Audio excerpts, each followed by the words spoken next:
my question now would be, I would have thought Tinubu should have, as a let's say olive branch, release those protesters, right? First day in office, that would have been the best thing to do.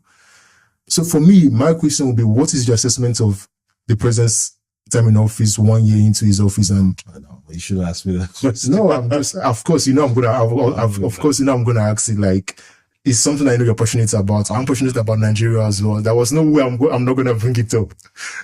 I mean, I'm passionate about Nigeria. I'm not passionate about Tinubu. So no, of course. But I mean, I'm talking about Nigeria. I know what you mean. But oh my God, like, I'd rather honestly talk about drying pins. But yeah, well, I guess the best thing I can say about it is that there have been no surprises.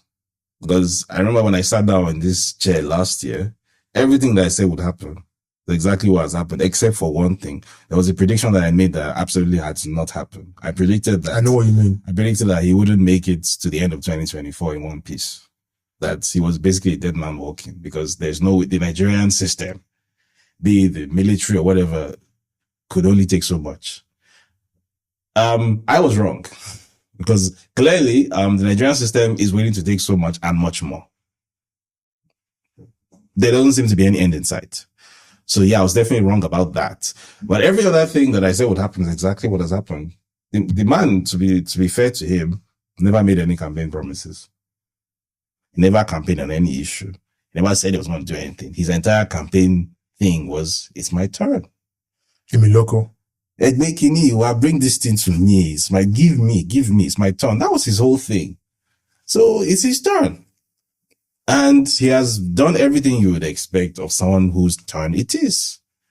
Basically, Nigeria is like this, pardon the very crude analogy I'm drawing here. Nigeria is like this prom queen. And everybody's looking for, who is going to be next to date the prom queen. Yeah. You've had your turn, now it's my turn. That's it. There's no wider thoughts to it. There's definitely no love for the prom queen, like the person. Yeah, the Nigerian people. Nothing like that. There's no plan for what to do with the prom queen beyond the one night of passion. There's no plan. It's just, let me just get in there, get what I want, and disappear. Hopefully, because, someone like him, if he's successful in exporting the Lagos templates to the center, then he will never disappear, even if he's not physically there. They not agree. Not let him. They should feel free. They should feel free. They should feel free to show. You're already seeing what's going on. I mean, I'm starting with. I'm going to talk about it obviously. Yeah, well, I mean, as far as I'm concerned, all of that is just talk. I think one thing I like about the North is, unlike the East where I'm from, the North has a backbone. They stick together. I don't know if you would agree, but I've not seen proof of this backbone over the past 1 year. Let me just be clear. I don't mean backbone for the good of Nigeria. I mean backbone for themselves. Exactly. I've not seen it over the past 1 year.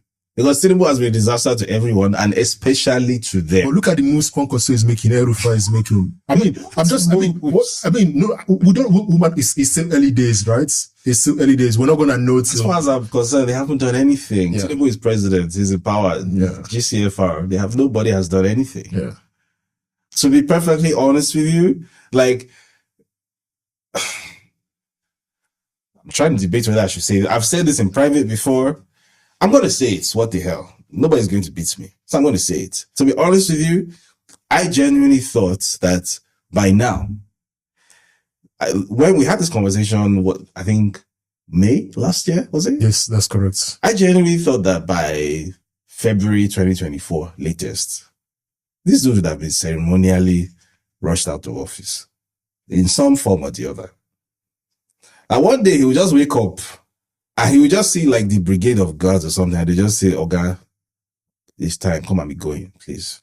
I genuinely thought that was going to happen. Like, call it a coup, call it whatever it is, whatever name you want to call it. But I genuinely thought that this dude is taking the piss, and this can only last for so long. Because he's not the first president to take the piss. Buhari took the piss as well. But the thing is, Buhari was very well respected within the security architecture that actually keeps Nigeria together, basically. He was very respected within that architecture. I'm not sure why, but he was. Tinubu absolutely is not. The only thing that anybody wants him there for is the chance that he will bestow favor on them. I mean, the people who tried to kidnap him from Accra, they weren't doing it out of any national security motivations. They were trying to impress Oga that this guy is Oga's number one up. So let's smoke Oga's up, and that's how we make our way into the inner circle and get more favors from Oga at the top. It was a transaction. That security establishment has no respect for him whatsoever. So I genuinely thought that after a few months of this, the charade would just, like, they wouldn't be able to keep it going. But I was wrong. Clearly, they can't keep it going, and they have. They showed no sign of getting tired. Yeah, I think people like Rufai and Kwankwas, perhaps they're planning for 2027 election. Perhaps, I don't know. But for me, I think that maybe, I mean, you said so yourself, I'm just paraphrasing what you said. You kind of underestimated Tinubu.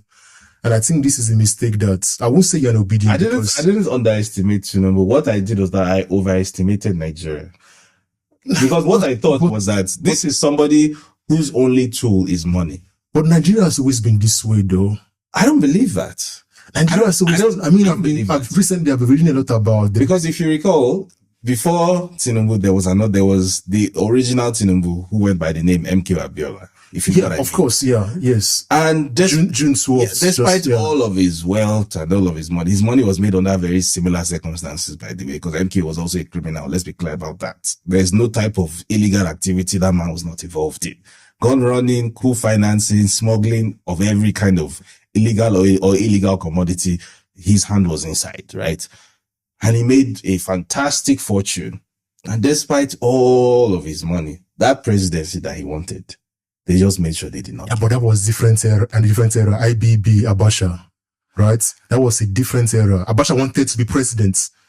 Abacha was the man. Abacha and IBB said so himself. What you are telling me, so what you told me now is that the men then had ambition, but there are no men with ambitions now. No. That's not my point. Is that the Nigerian system, the way the Nigerian system has been set up, it doesn't work for the Nigerian common man. People like you and I and millions of Nigerians, it doesn't work for us. The elite has their own way of thinking. Yeah, but they also and that's the same in every society, Betty. But the thing is, the elite used to at least have a little understanding of like optics. But in Nigeria, it's never been used. Will you have a man like Abacha loot $3 billion? So more? Again, part of the story, 8 billion. Part of the story that has been forgotten is that yes, IBB looted a shit ton of money to Abacha, but very crucially, it wasn't in the open. It wasn't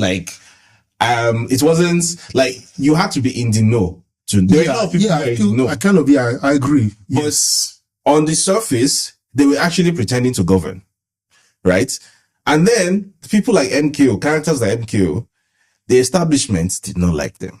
Yeah, Abacha was like, you're coming to mess up things for... The establishment did not like them. And it wasn't necessarily because of any, like, personality clash or something. MKO and IBB were friends.